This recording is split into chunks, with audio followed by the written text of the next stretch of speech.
Hi, welcome to the Golf Psychology Podcast. I'm Dr. Patrick Cohn here with Brock McCormack, one of our mental coaches at Peak Performance Sports. We're continuing our series on pre-round mental preparation, but however, we're switching up and we're going to talk about post-round assessment or having a good post-round routine to bring you confidence as well.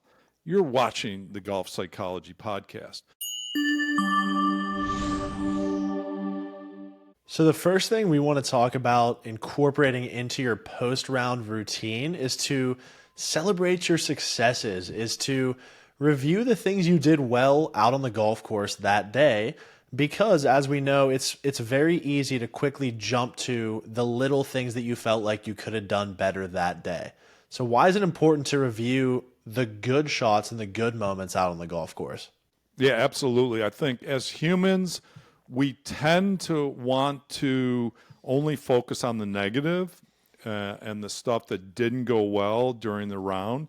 Many golfers are self-critical after the round, and they'll jump right into, oh, that missed 3-footer that I made. I could have had a better score. Or that duffed chip shot or sand shot that I hit. Boy, I could have had, a better score in that perspective as well. So that's the typical post-round routine, I think, for golfers, is they go right to, what did I leave out there? What are the missed opportunities? What I call the woulda, shoulda, and coulda. Yeah, every golfer talks about the shots they leave on the course. Oh, I could have been 2 shots if I had made those 2 putts. Let's leave that go, because what about those couple putts or clutch up and downs that you made that saved you shots? We don't ever think about those.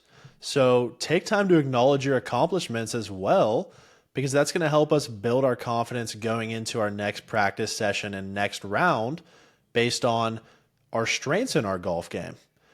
Another thing we can do is analyze what we did well in relation to the mental game. So how did I stay composed under pressure? For example, I double bogeyed on 4 and I came back and parred number 5. I did a good job at staying in control of my performance and didn't let that snowball into another bad hole after that. Yeah, I think we'll do a separate podcast on that altogether. Would be a good direction to go with that. As far as your post-round routine, I like the idea of asking yourself, how am I going to improve my confidence from round to round, rather than how am I going to tear down my confidence from round to round? So that should be your guiding question. And then, as Brock said, the first question you want to ask yourself is, what did I do well in the round that I can pat myself on the back? What are 2 things that went well for me? Maybe it was that great drive that you hit down the middle of a tight fairway. Maybe it was you drained, a 30-footer for birdie on hole number 3.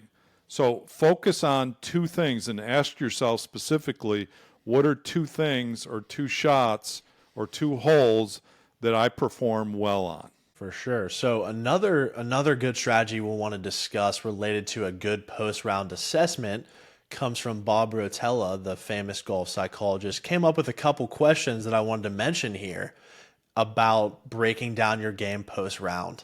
So the first one is, on which shots am I giving away the most strokes? Second would be, which clubs are helping me the most out on the course? And lastly, which clubs are hurting me the most on the course? 3 very basic and productive questions that you can ask yourself to form efficient practice based on the strengths and the weaknesses of your golf game moving forward. Well, I'm glad you went there, Brock, because it doesn't help to ask yourself those questions unless you have some specific action plans for your practice, right? I tell golfers, look, if you had 3 putts during the round, that's an indication that you need to go and work on your touch the next week, right?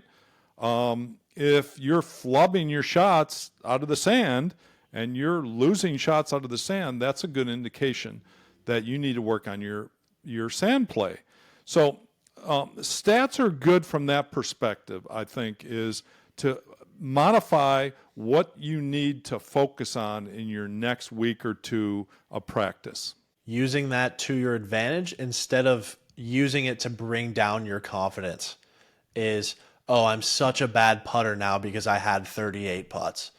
Well, one round doesn't define you. How can I use this to guide me and keep me focused on improving my putting instead of letting that create a level of self-doubt?